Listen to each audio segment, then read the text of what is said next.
کو کہاں دفنایا جائے؟ ظاہر ہے آپ امام الانبیاء تھے، آپ میں سے یہ بتائیں کہ اس وقت کن کی رائے پر عمل کیا گیا تھا، کن کی رائے کو قبول کیا گیا؟ اس وقت حضرت عائشہ صدیقہ، اور آپ بتائیں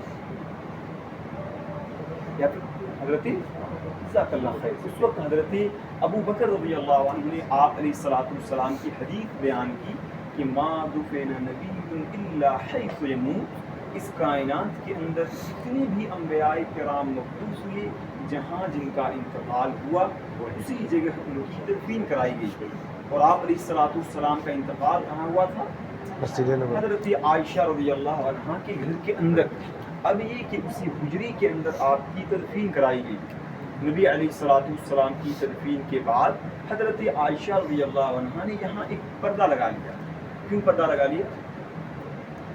کیونکہ اسی حجری کے اندر پردے کی ایک جانب قبر مبارک اور دوسری جانب حضرت عائشہ رضی اللہ عنہا رہتی تھی۔ اب آئیں دوسری مرحلے، اسی ترتیب کے ساتھ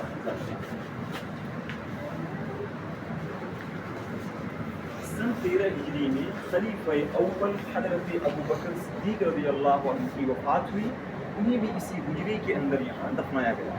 اب رہا پردے کا یہ باقی حصہ جہاں حضرت عائشہ رہتی تھی، اس جگہ کو خود انہوں نے اپنے لیے خاص کر رکھا تھا۔ حضرت عائشہ رضی اللہ عنہا نے لوگوں سے کہہ رکھا تھا کہ کبھی میرا انتقال ہوا تو مجھے اسی جگہ دفنایا جائے، لیکن ہوا یہ کہ جب حضرت عمر رضی اللہ عنہ کی شہادت کا وقت قریب آیا تو انہوں نے اما عائشہ رضی اللہ عنہا سے اجازت طلب کی، ان سے گزارش کی کہ میرے انتقال کے بعد مجھے اسی حجری کے اندر میرے دونوں ساتھیوں کے ساتھ دفنایا جائے، اور یہ گزارش حضرت عائشہ رضی اللہ عنہا نے بخوشی قبول کی۔ جب حضرت عمر رضی اللہ عنہ کی شہادت ہوئی، ان کا انتقال ہوا تو انہیں بھی اسی حجری کے اندر یہاں دفنایا گیا۔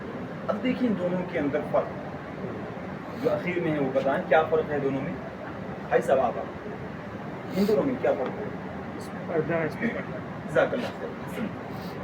فرق یہ ہے کہ حضرت ابو بکر رضی اللہ عنہ کی تدفین تک حضرت عائشہ رضی اللہ عنہا نے یہاں صرف پردے پر اتفاق کیا تھا۔ کیا وجہ تھی؟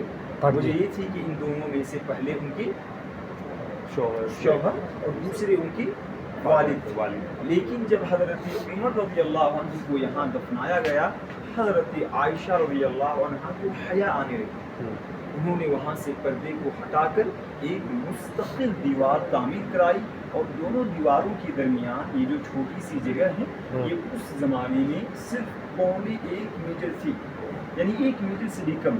اسی چھوٹی سی جگہ کے اندر حضرت عائشہ رضی اللہ عنہا نے اپنی زندگی کا 35 سال گزارا۔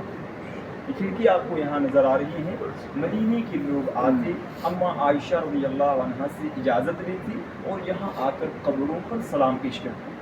اب آگے آئیں چوتھے